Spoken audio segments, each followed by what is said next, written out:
se você for olhar nessas palavras da parede, né? Sempre estão os valores, sempre tem coisas positivas. A nossa cultura é assim, e só tem coisa positiva. Mas como você falou, às vezes você vê coisas que não são positivas. E isso acontece, se você perguntar para qualquer pessoa da empresa, você quer que isso aconteça? Qualquer o líder, eles vão falar, não, eu não está acontecendo, mas eu não quero que isso aconteça, né? E por que acontece, então? A pergunta é essa, né? Aí a gente pode olhar uma definição da cultura do Edgar Schein, que é um dos papas da teoria sobre cultura empresarial, que ele mostra o seguinte, que o nível, ele faz a figura do iceberg, o nível mais superficial do iceberg é o que a gente observa lá. Um nível abaixo do que a gente observa são os valores da empresa, os valores reais da empresa, que existem mesmo para as pessoas que estão na empresa, formando a empresa.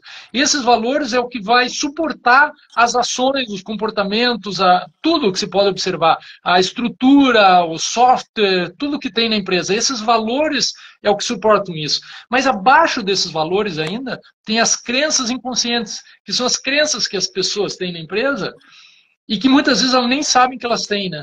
E esse é o problema dessa contradição, que às vezes os valores estão bonitos na parede, mas na prática não acontece. Porque tem alguma crença escondida que faz com que a ação, na hora da ação acontecer, ela seja diferente do que eles pregam. Então, para fazer um trabalho profundo de cultura, é preciso investigar essas crenças, né? O que está acontecendo por trás da superfície, dos valores expostos e dos sintomas, né, dos comportamentos. É preciso investigar lá embaixo para ver o que tem de incoerente, né? O que não está à vista de todo mundo para que esses comportamentos errôneos, digamos assim, acabem acontecendo, né? Perfeito. Isso aí bate bem, né, com o que eu trago no meu processo, né, quando eu trago as pessoas para elas conhecerem profundamente, porque já é difícil quando eu pergunto para as pessoas, você consegue me enumerar quais são os seus principais valores? Né? Uhum. A pessoa faz essa autoanálise, eu já percebo que várias delas têm muita dificuldade. Uma coisa que é bem comum, as pessoas falam de família, integridade, honestidade, essas coisas aparecem com bastante repetição, são coisas até assim que eu diria que eu nunca vi uma pessoa que não falasse isso, sabe? Mas, no fundo, elas não conhecem o que é realmente importante para elas. Né? Então, um dos trabalhos que eu faço, né? Inclusive, que já conversando, existe uma ferramenta, né? Um diagnóstico que a gente chama de assessment no nosso meio, que ajuda a gente a fazer né? A levantar essas questões das pessoas. Né? E eu percebo que a pessoa não conhece. Você imagina se ela consegue dizer o que a empresa prega. Né? E mais ainda, o que é a estratégia da empresa, o que é o dono da empresa? Porque a liderança, a gente raramente em grandes empresas, ou médias e grandes empresas, os funcionários raramente têm contato com os donos. Né? Então, tem contato através dos líderes. Né? Então, o líder faz esse meio de campo de traduzir qual que seria a cultura, os valores para as pessoas. Né?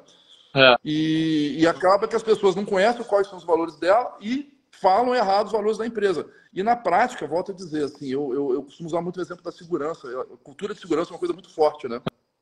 A cultura de segurança, e na verdade qualquer tipo de cultura, você descobre a real na hora da pressão. Exatamente. Na hora de dar alguma coisa, as pessoas que estão aqui assistindo, várias delas aí, eu já vi que trabalham em indústria também, é na hora da pressão, na hora que, cara, quando está tudo certo, você está seguindo o procedimento, está seguindo o que tem que ser feito, fica muito fácil. Mas na hora que entra a pressão, está fechando o mês, não atingiu a meta. Ou então tem um cliente importantíssimo e esse cliente está em risco de não receber um produto. É essa hora que aí vem o teste da real cultura da empresa.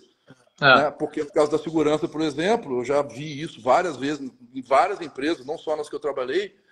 Aí a pessoa ela se permite, naquele momento, saltar etapas, pular o procedimento, fazer coisas que não podem fazer. Isso é um típico de cultura. E aí que entra, Fred, é a hierarquia dos valores, né? Esse é um tema super importante. Então, quando você tem uma entrega para meia-noite na tua indústria e aconteceu um risco de segurança, se para a máquina ou entrega? Se você para a máquina, quer dizer que a segurança está acima da entrega nos teus valores, né? Se você não para a máquina, quer dizer que a entrega está acima da segurança. Exatamente. Isso é super interessante em ver depoimentos e quando a gente faz trabalho, os consultores fazem trabalho de entrevista nas empresas, fazer essa pergunta, né? Entender em que situações que eles colocam um valor acima do outro.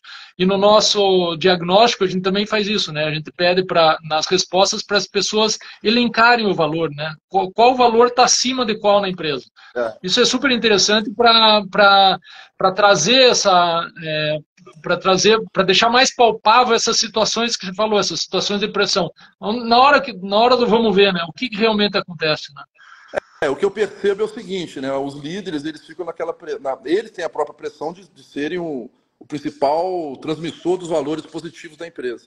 E eles que sofrem a pressão para entregar o principal. O objetivo da empresa é dar resultado.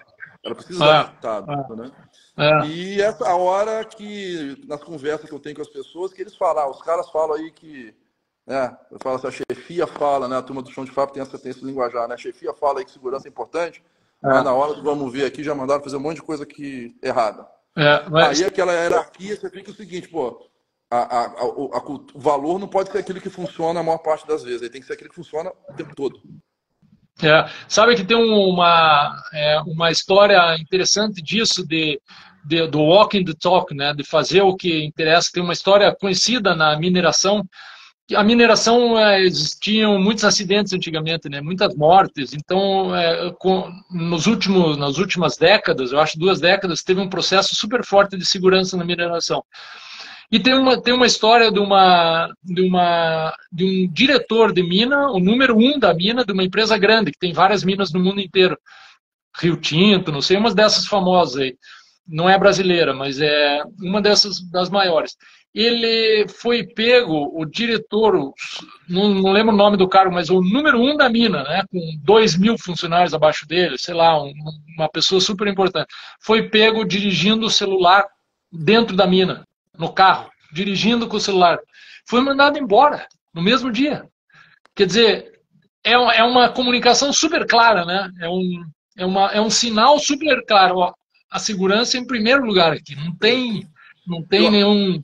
Eu até gosto de falar